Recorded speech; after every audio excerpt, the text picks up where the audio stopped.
দেখছে AGT Live 24/7। This is AGT Live 24/7। যারা পেয়েছেন ইন্ডিয়া ব্লকে অল্প সময়ের মধ্যে মঞ্চ তৈরি করে যে লড়াইটা বলা যায় ততটা সম্মতভাবে করতে পারলো না, তারপরে তারা যে ভোট পেলেন তাতে এনডিএ ব্লকের সাথে ইন্ডিয়া ব্লকের ভোটের ফারাক হচ্ছে 1.9 ভাগ, শতকরা 2 ভাগেরও কম। তো বুঝতে পারছেন যে পরিস্থিতিটা কোথায় এসে দাঁড়ালো। তাতে লড়াই হল শ্রমিক, কৃষক, কর্মচারী, ছাত্র, যুবক, মহিলা সম্মিলিতভাবে তীব্রতাকে তীব্রতর করা যায়, ব্যাপকতর করা যায়, নতুন মানুষের সমাবেশ ঘটানো যায়, তাহলে যে কোনো ঘটনা কিন্তু ঘটিয়ে দেওয়া অসম্ভব না।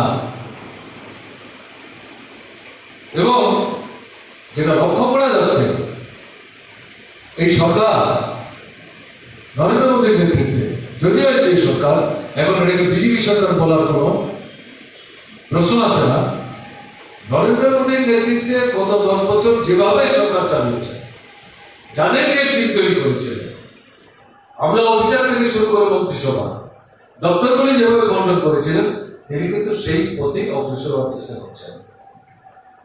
বাজেট যেটা তৈরি করবেন, এই ফলাফলের পরও তাদের যে বিচ্ছিন্নতা, কোণঠাসা অবস্থা, কলরবের একটা অবস্থা, তারপরেও এই বাজেট তৈরি করতে গিয়ে এরা কর্পোরেট যে সংস্থা তাদেরকে সন্তুষ্ট করবার চেষ্টা করেছে। তার পেছনে মূল কারণটা কি? 52 সালের পর থেকে ভারতবর্ষে যে লোকসভা নির্বাচন হয়েছে, সেই নির্বাচনে দেশের মানুষ যারা খোঁজ খবর রাখেন, গভীর গিয়ে ঘটনা বিশ্লেষণ করতে, তারা জানেন আমাদের দেশে ধনিক বণিকদের মধ্যে এটা বড় অংশ একটা সময় পর্যন্ত কংগ্রেসকে সমর্থন করেছে, পরবর্তী সময় বিজেপিকে সমর্থন করেছে, কিন্তু এবারের লোকসভা নির্বাচনে গিয়ে দেখা গেল প্রায় সম্মিলিতভাবে বড় পুঁজিপতির নেতৃত্বে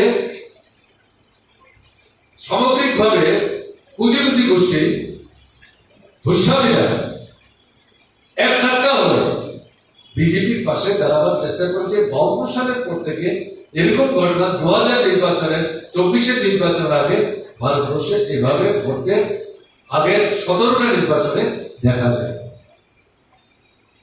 এটাও কিন্তু বিশেষ উল্লেখ করার মতো দৃষ্টান্ত, তার জন্য আমি উল্লেখ করলাম।